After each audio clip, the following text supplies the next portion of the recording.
The Whispering Island. The storm was unforgiving. Waves towered like watery giants, crashing down with a force that could split a ship in two. Clara gripped the railing of the Endeavour, her knuckles white, as her vessel was tossed like a toy.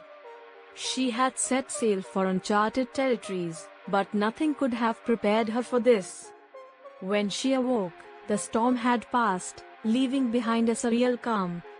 Clara found herself on the shore of an island unlike any she had ever seen. The beach shimmered with black sand, and the air was thick with the scent of salt and something sweet, almost intoxicating.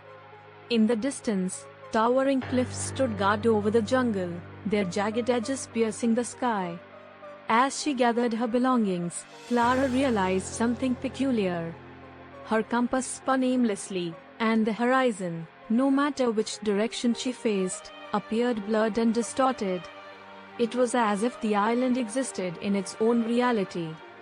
The echoing jungle. Clara ventured into the jungle, drawn by the faint sound of whispers. They weren't human voices, more like the sighing of the wind through the trees, yet oddly deliberate.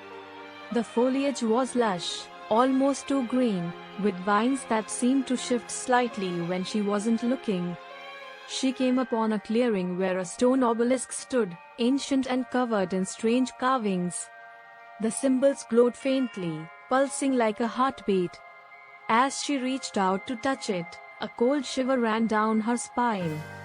The whispers grew louder, forming words she couldn't understand but felt compelled to listen to. "Turn back," they seemed to say.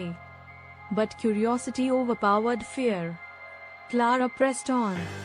The village of shadows. Deeper into the jungle, Clara discovered a village, its houses made of wood and bone. Yet, there were no people. Shadows moved independently, mimicking the actions of an absent populace. One shadow waved at her, and despite the lack of a body, it felt welcoming. Through a combination of gestures and whispers, the shadow led her to a cave behind a waterfall. Inside, she found a massive mural painted on the walls, depicting a story. It showed a thriving civilization that had made a pact with the island. In exchange for eternal prosperity, they had to guard a powerful artifact, the heart of the island. But greed and betrayal had led to their doom, and now they existed only as shadows. The heart of the island. At the heart of the cave lay the artifact itself, a crystal pulsating with an inner light. Clara felt its pull, a gravitational force that made her feel simultaneously alive and trained.